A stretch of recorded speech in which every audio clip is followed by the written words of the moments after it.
Well, good morning, everyone. I had a chance to speak to you yesterday in the retirement income panel, but let me introduce myself a little bit more formally today. I head up what we call the Custom Solutions Group for plans that are record kept by TIAA. So it's a very niche area, a lot of opportunity because we've built some programs that allow advisors to really come in with some wonderful improvements that they can show plan sponsors.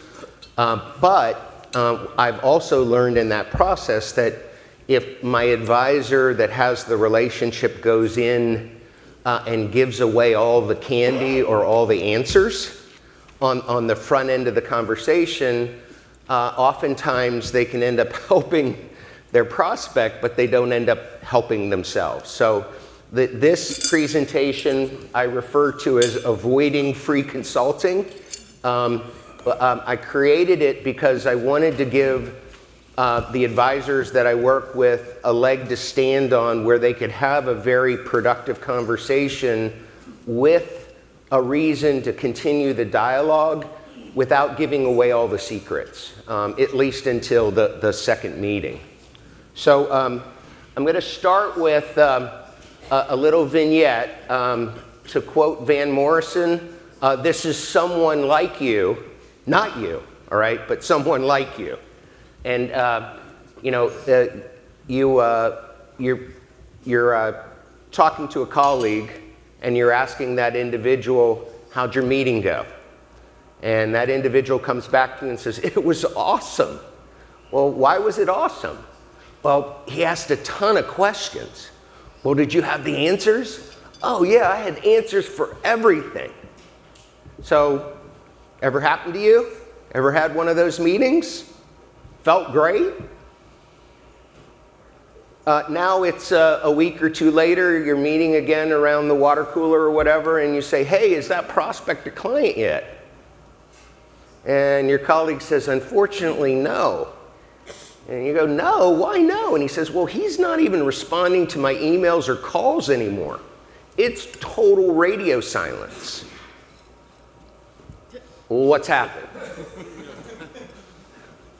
You've been left standing at the altar. You've been squeezed for information that, trust me, your prospect will use. They just won't use with you. And you wonder what you did wrong. So I'm going to challenge everyone in the room today. Remember, we're going to be talking about someone like you, not actually you, because I know you never do this, right? But we're going to talk to you about how you might have that conversation in a way that's just as productive, but without spilling your candy in the lobby and giving away all the goods and the secret sauce before you recognize whether or not you're actually going to get hired. So we're going to talk about an approach to selling that I kind of created that's designed to pique a prospect's interest while avoiding providing specific answers. It's hard enough to get a meeting, right? We then get in the meeting and we want to show someone how smart we are. And so by showing someone how smart we are, there's a tendency for us to give away free information. And that's natural. I want to let you know I've done it. I'm certain I'll do it again. But the idea here is to remind you that if you're not careful, you can help your prospect, but while doing nothing for yourself. And then the last part of this is having a built-in next step. If you create a framework like Tony was talking about, and we'll go through that in a second, but you don't know what you're going to do as a result of a productive meeting, you're kind of lost. You're looking for that reason to reconnect. Whereas if you have a built-in next step that's a natural follow-through to how you've conducted your first meeting, then that'll allow you to continue your dialogue. So we're going to talk about three things. We're going to talk about introductions. I've had the pleasure of being a head of sales. I've had the pleasure of being a wholesaler. I've had the pleasure of running my own business. And I got to tell you, introductions are important, but there's a right way to introduce yourself and there's a wrong way to introduce yourself. And I too have been guilty of the wrong way. So I'm going to talk to you about what I see versus what I think you might want to do. And again, I'm not trying to tell you how to do something. I'm a big believer that it's a lot easier to edit what somebody else presents to you than for you to find the time to come up with it on your own from scratch. We're then going to talk about how you drop into uncovering your prospect's goals and priorities. This is a key part of any sales process. In fact, again, something that I'll share with you, if you find that you're doing most of the talking in your introductory meeting with a prospect, stop, right? You should be asking questions to elicit information from your prospect, which will then help you to align what they say is important to what you understand about their plan.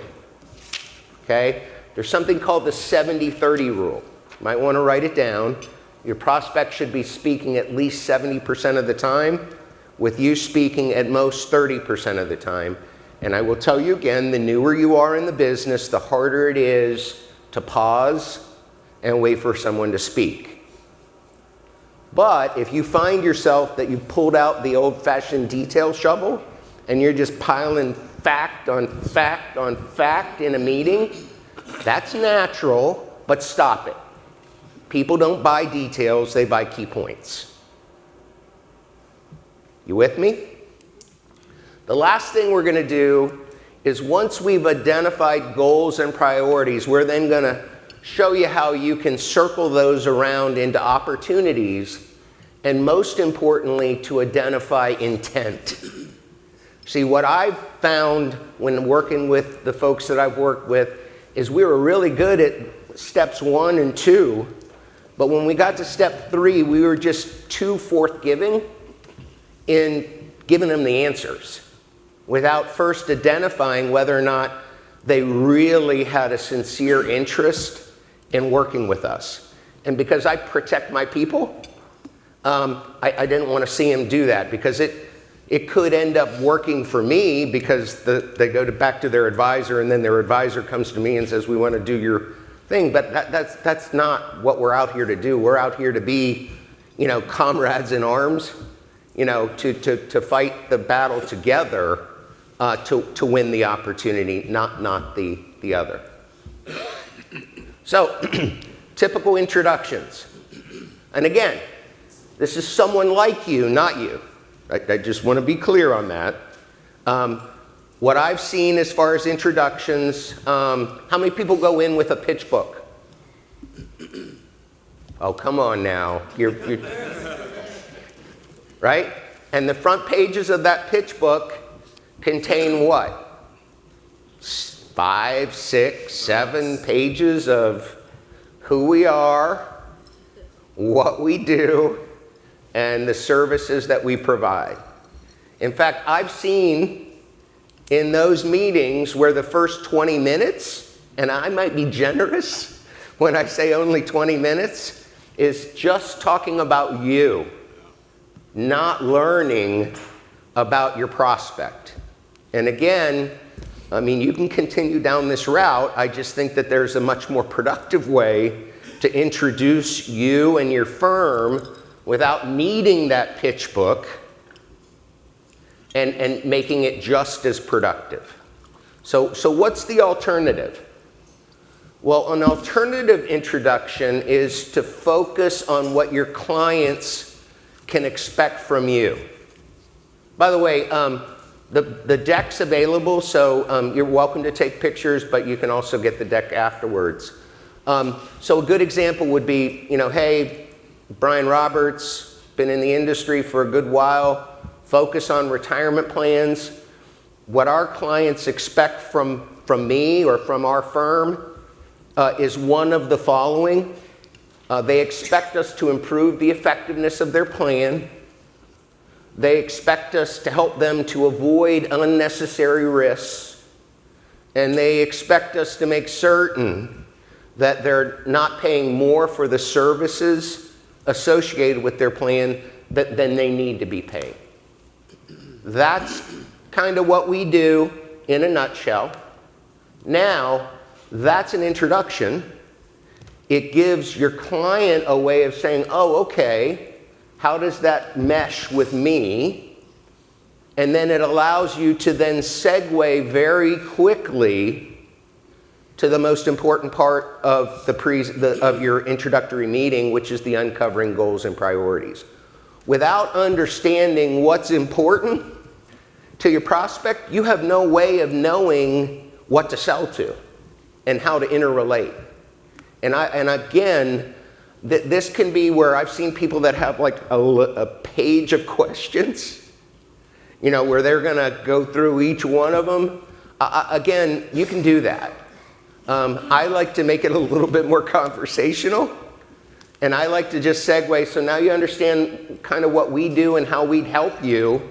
When you think about your plan, what are the specific things that you're looking to either achieve, avoid, or if you've already identified some things that need to be fixing, what are they?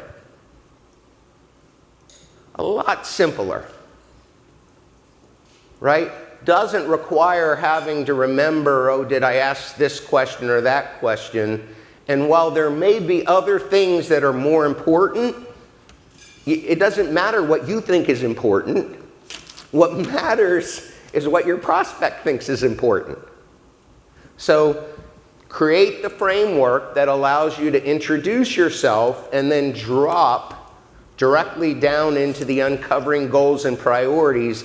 And you can do that with the achieve, avoid, or fix sort of approach. Now, admittedly, how many times are somebody going to come out forthright and say, oh yeah, we've already identified these 3 things that we need to fix? They don't do that. We've taught them, kind of like Pavlov's dog, that if they tell us that they have identified a problem, they're introducing an opportunity for us to sell to them. So they're not going to do that on their own. They're smart enough to have figured that one out. So we have to be equally cagey when we move on to the next phase of this, which is identifying the opportunity behind those goals and priorities and the intent associated with it. So, did I go backwards? Did. Identifying opportunities.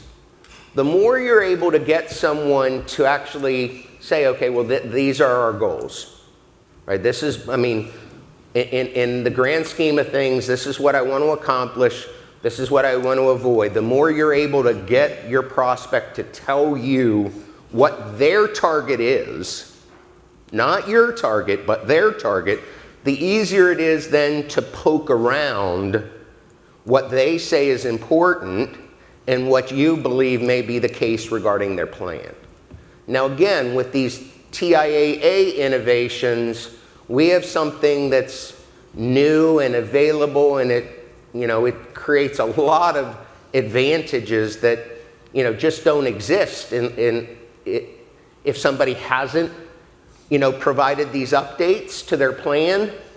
But you can drop into this framework regardless of what you're selling. So it starts with this. You restate a goal or priority, and then you follow it with what I like to say is, would it surprise you? Would it surprise you if I told you that your plan may not be firing on all cylinders? You may want it to be as effective as possible, but candidly, based on the little bit of research I was able to do on your plan, by the way, how many of you try to do that research on a plan before meeting? Right? It's easier, actually, the bigger the plan. That may surprise you, because the bigger the plan, the more disclosure you receive in the audit that you don't get in the short form 5500 filing. So don't let size intimidate you. Oftentimes it's easier to be a good investigator if you're working on the slightly larger plan, because there's more information that you can glean from those reports. And what kind of information am I talking about? Well, in the audit report, you can identify share class. You can look at whether or not they're showing fees on the Schedule C that may be going to their advisor, maybe going to the record keeper. You can see what their target date funds are.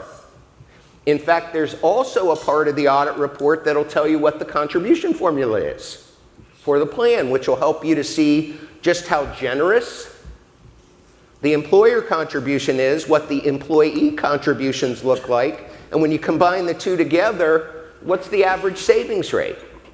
Well, why is an average savings rate important?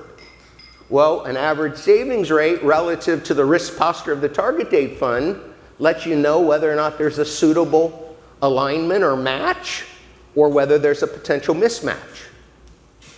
So that's what I mean about doing a little bit of homework and then being able to use one of these, would it surprise you?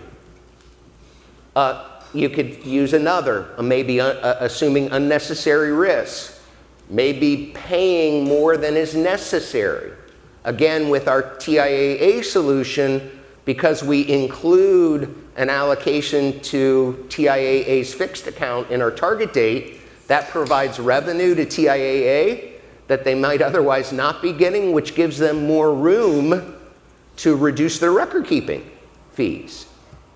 So there's a lot, if you kind of put everything together that you're learning in a session like this, and then you build it around a framework that allows you to use this sort of approach where you can, again, be very forthright about, hey, I heard you, you said this is what you want to accomplish, but you might not actually be getting to where you thought you were. Now, this is where you have to be prepared. Just like your prospect is prepared not to tell you about any problems that they already know about the plan, you need to be prepared to not provide them any details about what your answer is. And there's a way to do that. I like to use the let's pretend I can show you, right? They ask you, well, what do you mean? How are you going to do this? Instead of, again, spilling your candy and giving away free information, you're able to drop into something that is not offensive, but it says, you know, I appreciate you're asking the question. Let's just pretend for a second that I can show you how to do that. If I can do it, would that be enough to justify hiring me? See, now what we're doing is we're taking an opportunity and we're aligning it with intent, right? Very critical. And you can't expect on the first go around that they're going to say, oh yeah, you do that one thing for me, Brian. Absolutely, you're hired. It's a game. It's not double jump checkers. It's chess. I guess it, you know, in the elevator you see the little fencing thing. It's like parrying, you know, with your prospect. But you need to be on the offense as much as they're on the defense, and do it in a way where you can identify intent. So you go through this. They say, nah, so you move on to the next one. Would it surprise you if I told you that this might also be the case? If I can do A and B, would that be enough for you to justify? Oh, no? Okay, I get it. Would it surprise you if on this one, that may be a problem too? If I can do A, B, and C, would that be enough? And then if you're finding at this point where they're saying no, then you got to say, you got to drop into your inner Columbo. And what you want to do for the young people here, you just have to Google Columbo. But you scratch your head and you say, I'm curious, what am I missing? If you got these goals, and I told you that you're not really firing on them, and I tell you that I can show you how to fix them, but you're not interested in hiring me, what do I not know that I should know? Now, Tony was talking about getting to a no faster. This is definitely going to get you to a no faster, right? But it's much better to get to a no sooner rather than later, because otherwise you can spend months, heck years, spinning your wheels, providing free knowledge without there being a hope or a prayer that you're ever going to be hired. Now, again, preparation is important. You've got to expect that your prospect is going to press you. They're not accustomed to somebody not spilling the beans. They're accustomed to you coming in and just basically throwing up on them, right? With every piece of information that you can give them that they will digest, they'll kind of incorporate, and then they may or may not work with you. So when they say, come on, you're really good at this, but I need to have a little bit more substance to understand what you're talking about, then you need to know how to handle that as well. And you can see up here on the screen, again, I'm just giving you some food for thought. You can put it into your own wording, but this is where you parrot back what you know to be the case. Here's my concern. If I tell you how to do something before I understand whether or not you'd hire me, you could leave me standing at the altar. Right? Takes a little bit of courage, right? But it also is designed to protect you, right? All too often, we want to just give it away for free with the hope that because we were so helpful, that will then get them to hire us. And you know, in some cases that works. I'm just saying in many cases, unfortunately, we can be used and then left on the curb, at the altar, whatever it is. And I saw it happening enough that I wanted to at least try to build something that would help my team, because I consider myself part of your organization and vice versa, to avoid, you know, these disappointments. The next step. If you've had a good meeting and if you've uncovered, you know, some goals and priorities and some opportunities that are associated with that, and you've gotten somebody to start to consider, yeah, if I got all these things, then maybe I should consider, you know, hiring you. You need to have a next step. And again, this requires a little bit of organization and forethought, but your next step needs to be a prop. Well, what I'd suggest that we do is, instead of speaking in generalities, that you allow me to prepare one of these for you. It's called a snapshot report. It'll identify and assess key areas of your fiduciary duties. It'll provide a list of top priorities that if you were to hire us, what we would do. And I'll include a list of all the different services that, if you are so moved, we can decide later on which ones we use and which ones we don't. But it's akin to a free cholesterol check. All I'm going to need from you is authorization for your record keeper to provide the plan level information that we need in order to produce one of these. Now, what have you done again? Heard of trial closes? Right? The next step becomes your trial close. Because if someone says, oh, no, whoa, I can't give you authorization to my record keeper, well, the answer to that is, well, why not? And you may find out that the person that you're talking to isn't the true decision maker.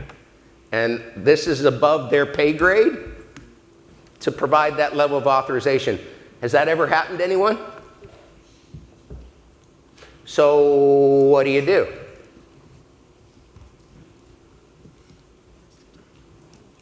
Involve them. You have to have another meeting.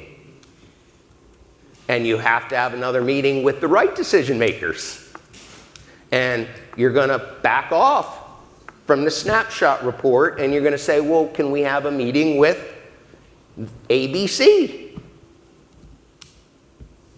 And you're going to go through the same process that you went through that I've just described with this new person, but now you've got a decision maker. What can you also learn when you ask for that information from the record keeper? Who else needs to be involved? How many of you have had that next meeting where not all the people that need to be at the meeting were at the meeting? Happens all the time, right? We're so excited to have a next meeting, we don't make certain that the decision makers need to be there are there. And then the snapshot report is where you're then going to provide some answers at a high level. And I'll show you what the pages in my TIAA snapshot report look like. Again, we can provide you a template that you can then sort of modify for where you're marketing and prospecting. But I do want to show you what they look like. So first of all, I can't overemphasize when you do create the report, personalize it. Go grab a photo, grab a logo, make it look like you spent a little bit of time. This can take, 30 seconds if somebody shows you how to do it, and I'd be happy to show you. Because if I can do it at 60, you can do it, I promise. The snapshot assessment, if you look down that list, kind of a checklist of what you put in the fiduciary briefcase, right? Governance items, oversights and workflows, disclosure notices, right? And then we get into the fees, funds, and fiduciary stuff. And the color coding here matches the scheme for the overall session. I like to use the red light, green light, yellow light. Red light is something that deserves your immediate attention. Green light, congratulations, you're on the right path. Yellow light is kind of in between, but we should talk about it. So really simple, high level. Again, what are we focusing on? Key points, not details. Now, when we get to the top 5 priorities, we are going to list out in bold the things that you would do first if they hired you, and then some supporting information behind those. And this can be very useful if you don't have everyone at your meeting, but you have some of the people at your meeting, for them to then go back to the other people and share with them what you would do and how you would do it and why it's important. List of services. We have up here in the sample under this section right here the fee. and here it's 40,000. I would make that TBD. One of the things that I've also learned is while we may want to do everything for a client may only want us to do part of what we can do, at least initially. And they may not want us to do that at the frequency we think they should do it. But all those items should control what we ultimately charge. Because if we're doing less and not using as much of our time, we can afford to charge differently than if we're doing more and meeting more frequently. Ultimately, the goal in all of this is to not be left at the altar, but to be joined in holy matrimony with your prospect, right? To actually become that trusted advisor, but to do it in a way where they're not taking advantage of you before you've been able to identify, what's the key word? Intent. Thank you very much. We do have a little bit of time for questions if you have any. Otherwise, I can turn things back over to Jeff. Got to pick up the microphone. Thank you. So, question for you. If you were to apply this same framework, let's say you've got a client that, for whatever reason, they're married to some plan design or some feature or some way of doing things that you've been butting your head against the wall trying to get them to change. How would you adapt this to approach something that you're already working on, maybe even something way back in the day that you implemented that at the time made sense but doesn't anymore, without necessarily telling them like their sister's ugly? Well, but they're already a client, right? Correct. So I'm not as concerned about using this framework with somebody that's already a client. I'm more concerned about using this framework with somebody that isn't united with you. But you bring up a good question. I think the red flag sales process that we're going to go through, where you take somebody from being satisfied to aware, and then from aware, you calculate the cost and consequences of not fixing the problem before you talk about the answer, right? So you've got to create pain, and then you've got to make somebody really sick before you start to show them your pretty little baby and how it's going to solve everything.